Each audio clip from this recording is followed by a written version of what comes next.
Hi යාළුවනේ. ඉතින් කොහොමද? ඔන්න අපි දවල් කෑම අරගෙන කුඹුරේ ආවා.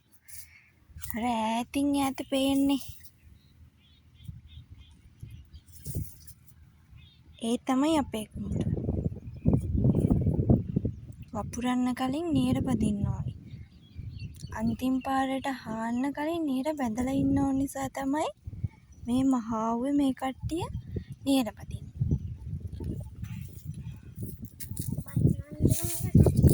අද මෙයාට නම් හරිම සතුටුයි. මොකද ඉතින් කුඹුර එක්කන් ඇවිල්ලානේ.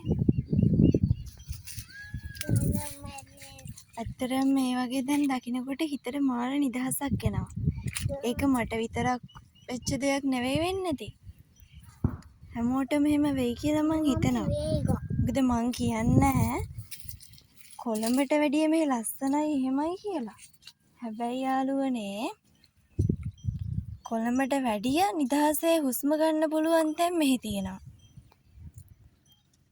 ඇත්තටම ගම කියන්නේ හරිම ලස්සන තැනක්. කුඹුරු යායවල්, ඇල දොල මේ හැමදේමත් එක්ක අපිට නිදහසේ අපේ හිත නිවන තැන් තියෙන්නේ. ඇත්තට මේ එහෙම තැන් බලන්න නම් ගමකට එන්න ඕනි. මම නම් එහෙම තමයි හිතන්නේ. මේ මහා ඌවේ මෙච්චර මහන්සියෙන් වැඩ කරන මිනිස්සු ඇත්තට මේ දේවල් කරන්නේ රට වෙනුවෙන්නේ. මේ මහන්සිය තරමට මෙයාලට වියදමට සල්ලි හම්බෙන්නේ නෑනේ. ඒ අතින් බලනකොට ගොවියා හරිම පව්. ඒක වුණත් මේ ලස්සන නම් ආයෙ වෙන කොහෙන්වත් ගන්න බෑ.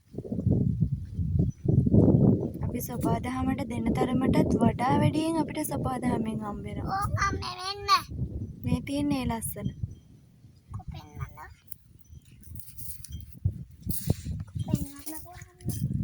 පෙන්නන්නකෝ.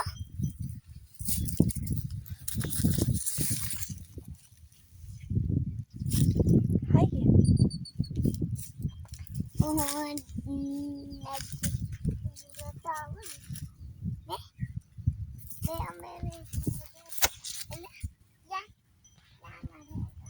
හරි අපි තවත් වීඩියෝ එකකින් හම්බෙමු යාළුවනේ එහෙනම්. හැමෝටම බයි බුත්සන්නයි.